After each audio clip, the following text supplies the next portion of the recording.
èyí tí a fẹ́ wò yìí ni wọ́n pè ní fèyí kọ́gbọ́n. Alájà tí ó bọ́ta yìí a rí i pé bàtà rẹ̀ ga gèlè rẹ̀ náà ga.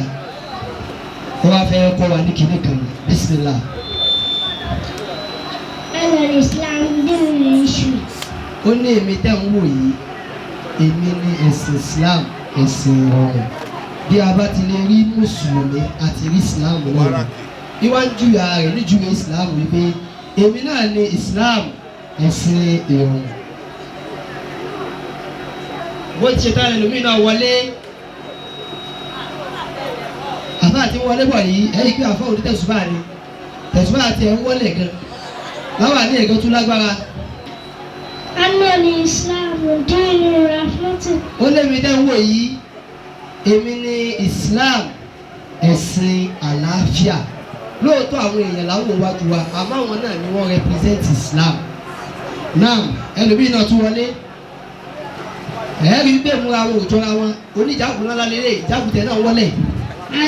Islam dínú nìkan. Ó lémi ni Islam, ẹ̀sìn ìrọ̀rùn, ẹ̀sìn tí ò fẹ́ ìnira fún wa. Àtẹni tó wégele, àtẹni tó lè tẹ̀síbà tó ń wọlé, àtẹni tó lo gèlè tí ń wọlé, gbogbo wa pátá mùsùlùmí náà ni wá, Islam náà ni wá. Náà ẹlòmíì náà wọlé, àwọn afọ́ni láwà ní gbẹ́ndùgbẹ́ndù, òun náà wọlé. Islam dínú ní akéwì. Ẹ̀yin gbẹ́dẹ̀ sọ̀rọ̀ bí ológun ni.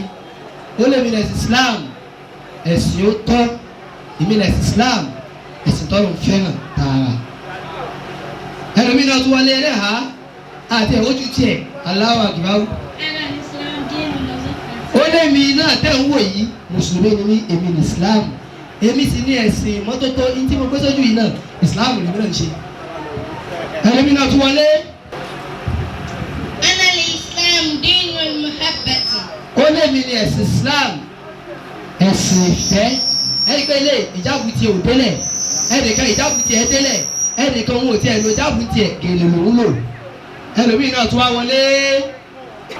Ẹni tó wọlé nìsín, òun kó agbádá wọlé. Ó ní èmi ní Islam.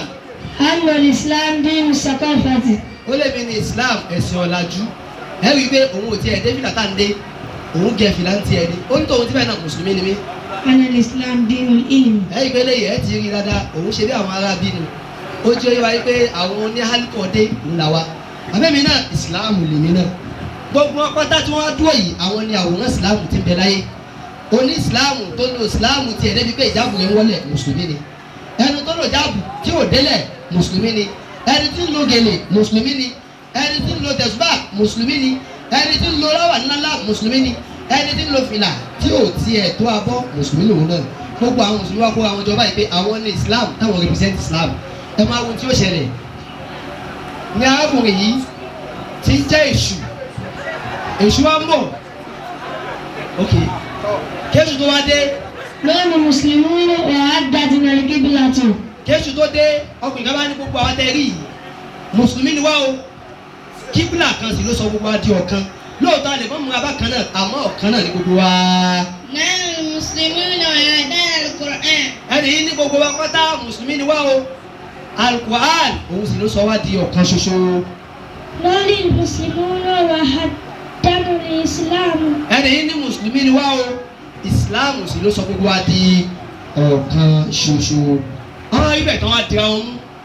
Ẹ wo bí wọ́n ti dira wọn mú. Wọ́n dira wọn mú wá lé. Ní dira wọn mú yìí pé bá a ti dira wọn mú yìí kò sí kankan tó lè gbé wa ṣubú. Nígbà tí àwa mùsùlùmí kọ́kọ́ bẹ̀rẹ̀ bá a ti bẹ̀rẹ̀ rí, àwa dà gẹ́gẹ́ bí àpáta tí kìíní kan ò lè ti ṣubú. Èṣù wá dé. Èṣù wá fẹ́ tiẹ̀ nìkan nu wọn ṣubú. Lánìyàn yìí pé tí wọ́n ti ṣubú Islam mo ti ṣubú yẹn. Ẹ wo ọ̀la yìí pé wọ́n dira wọn mú fìlà lásán ló jábọ́ ẹnìyẹn ò rí bí ṣubú. Ó tún tì wọ́n lẹ́ẹ̀kan sí agbára ọ̀ka.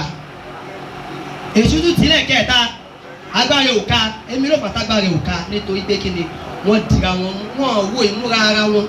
Wọ́n wo ìgbẹ́ ìwọ ń lo tẹ̀sùbà, ìwọ ń lo gèlè. Wọ́n ṣe àdira wọn mú wọn jura wọn lẹ̀. Lẹ́ẹ̀kan náà làwọn mùsùlùmí bá láwọn òṣùwà àwọn òdira wọn mọ́ o. Ọwọ́ akọ́yìn síra wọn. Ìgbà tó ti ìmọ̀ra wọn, ṣèyítọ́ọ̀nù tó ti jákàmù náà lára wọn tẹ́lẹ̀. Ó wá wò pé àgbàtẹ́ tí wọ́n á kọ́yìn síra yìí. Agbára ó kà í lọ́wọ́ kan náà ló bá dìde. Tẹ̀rín tìdúdú ẹwé tí wọ́n ṣubú lọ́wọ́ kan náà báyìí wọ́n ṣubú nù.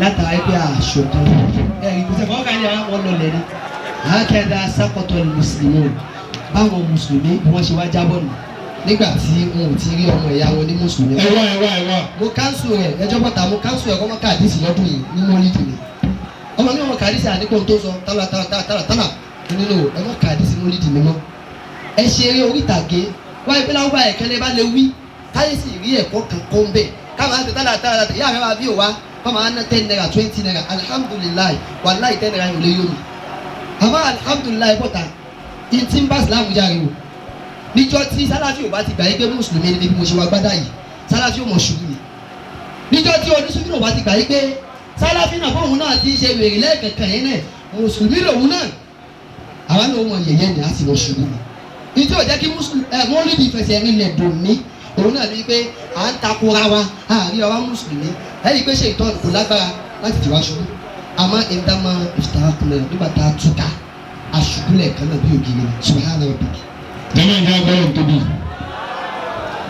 ìjà gbọ́dọ̀ tóbi Allahu akbar abẹ́rẹ́ bá wa wí ìjà gbọ́dọ̀ tóbi dáadáa Allahu akbar àwọn ọmọ tí wọ́n fi eré orí tàbí kọ́ wa lẹ́kọ̀ọ́ yìí Allah ó wá jẹ́ kí wọ́n tó lọ́kọ́ tí àwọn àgbọ̀ ọlọ́wùmí kọ́ wa wípé ummatal islami hadha dinukum dinu ilmin asukutilo wa nizamin shamilin dinu akilin bil hukuki yelmahu qad atahu min ilahin ajin ẹgbẹ́ wọn tóbi sọ wọn Allahu akbar àwọn yàrá dà.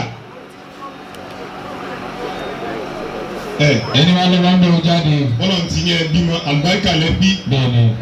ẹ ṣàgbákò rere lẹ́nu. báwọn ọmọ yín náà ti ṣe. ẹ sì ń dá àdáda wájú yín. eléyìí tí mo fẹ́ ṣe yìí ṣẹ́kù sáà sọ̀rọ̀ lẹ́ẹ̀kan wọ́n bẹ́ẹ̀lì wọn ní bẹ́ẹ̀lì yín sí o. bẹ́ẹ̀ni. 500 naira lówó yín. àwọn abẹ́yìn wà mí. yá fún oníṣàkọ́fọ̀.